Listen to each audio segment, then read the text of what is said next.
The Art of War by Sun Tzu.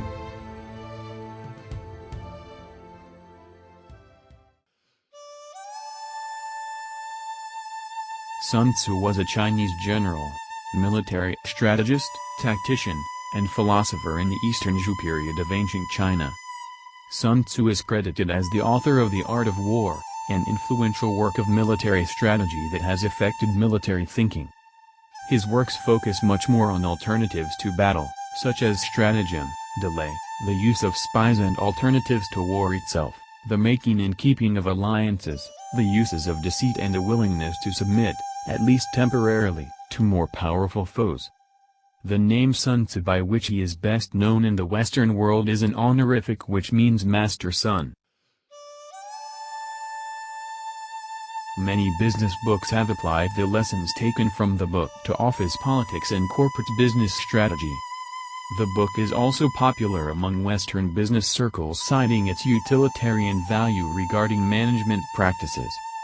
Many entrepreneurs and corporate executives have turned to it for inspiration and advice on how to succeed in competitive business situations. The book has also been applied to the field of education. The Art of War has been the subject of legal books and legal articles on the trial process, including negotiation tactics and trial strategy.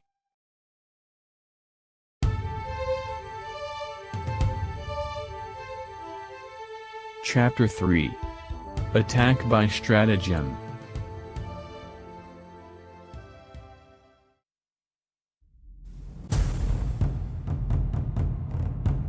Sun Tzu said, "In the practical art of war, the best thing of all is to take the enemy's country whole and intact.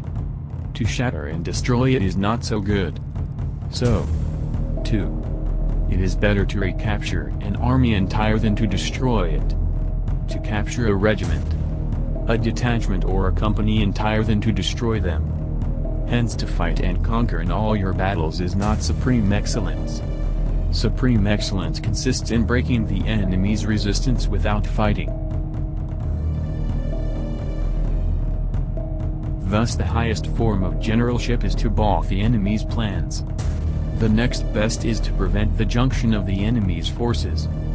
The next in order is to attack the enemy's army in the field. And the worst policy of all is to besiege walled cities. The rule is, not to besiege walled cities if it can possibly be avoided. The preparation of mantlets, movable shelters, and various implements of war will take up 3 whole months. And the piling up of mounds over against the walls will take 3 months more.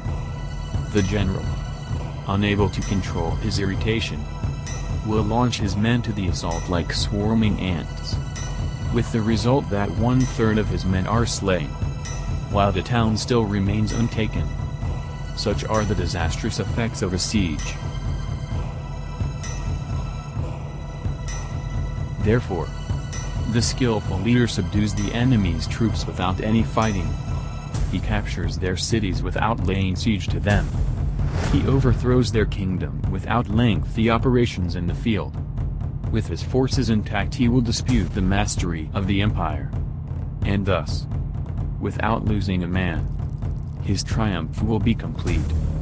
This is the method of attacking by stratagem. It is the rule in war. If our forces are 10 to the enemy's 1, to surround him. If 5 to 1, to attack him. If twice as numerous, to divide our army into 2. If equally matched, we can offer battle. If slightly inferior in numbers, we can avoid the enemy.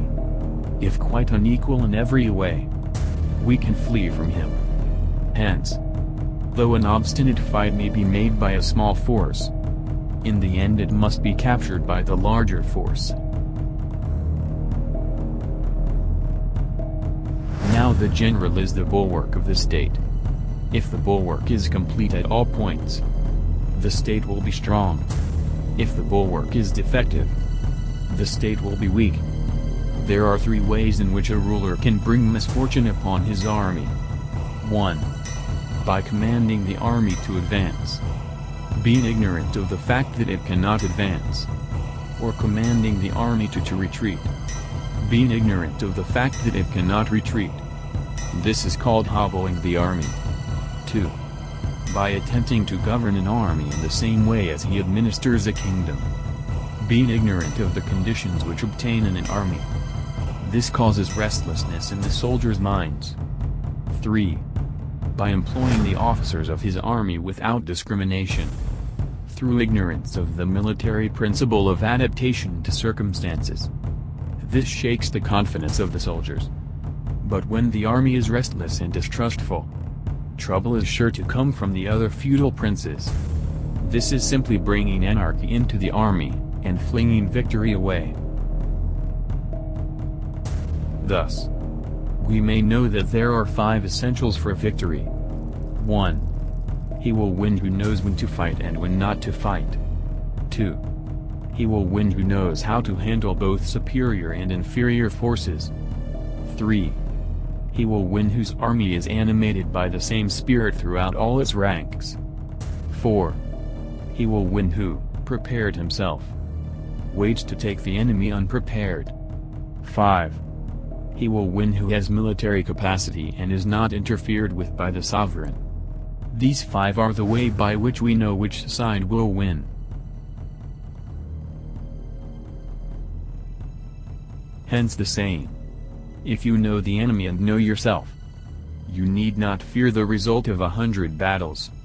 If you know yourself but not the enemy, for every victory gained you will also suffer a defeat. If you know neither the enemy nor yourself, you will succumb in every battle.